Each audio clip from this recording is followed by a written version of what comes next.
ரெண்டாவதாக ஒரு விஷயம் என்ன அப்படின்னு பார்த்தீங்கன்னா, 2 தினங்களுக்கு முன்பு சென்னையில் நடந்த ஒரு படவிழா, ஒரு பட பூஜையில் வந்து செய்தி ஒலிபரப்புத்துறை மற்றும் கல்வி அமைச்சர் திரு ராஜ்மோகன் இருக்கார் இல்லைங்க, அவர் வந்து கலந்துக்கினார்.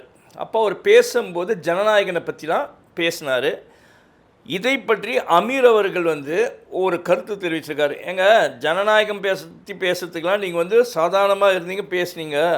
ஆனால் இன்னைக்கு நிலைமைக்கு நீங்கள் ஒரு அமைச்சர், அதனால் நீங்கள் ஜனநாயகம் தனியாக வந்து ஒரு படத்தை பற்றி பேச வேண்டியதெல்லாம் முடிஞ்சிடுச்சு, அந்த காலம்லாம் போயிடுச்சு.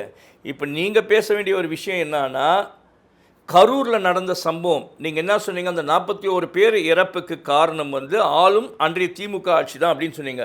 இப்போ உங்கள் கைக்கு ஆட்சி வந்துடுச்சு. இப்போ அந்த 41 பேர் சாவுக்கு உண்மையான காரணம் யார் அந்த 41 பேர் மரணத்துக்கு வந்து காரணமாக இருக்கோ அது மேலே நடவடிக்கை எடுங்க. அதை நீங்கள் விசாரிக்கிறதுக்கு பாருங்கள் அதுக்கு.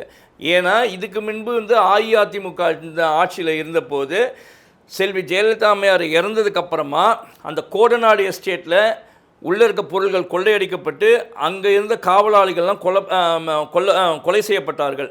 ஆனால் இனி வரைக்கும் அது வந்து கண்டுபிடிக்காம முடிஞ்சிச்சு. அப்போ அந்த ஆட்சிக்கு வந்து ஆட்சியில் இருந்த எடப்பாடி பழனிசாமி நான் கண்டுபிடிக்கிறேன்னாரு, அவரும் கண்டுபிடிக்க முடியாமல் அதுக்கப்புறம் அந்த ஆட்சி இனி வரைக்கும் கண்டுபிடிக்காமல் போயிடுச்சு.